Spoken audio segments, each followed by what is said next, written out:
Johor பொந்தியானை சேர்ந்த 40 மூத்த குடிமக்கள் தாய்லாந்தின் ஹட்யாய் நகரில் மோசமடைந்த வெள்ளப்பெருக்கில் சிக்கிக்கொண்டு தவிக்கின்றனர்.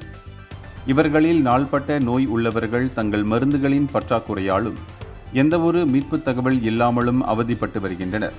இடைவிடாத மழையால் அவர்கள் தங்கியிருந்த ஹோட்டல் பகுதி முழுவதும் நீரில் மூழ்கியுள்ளது.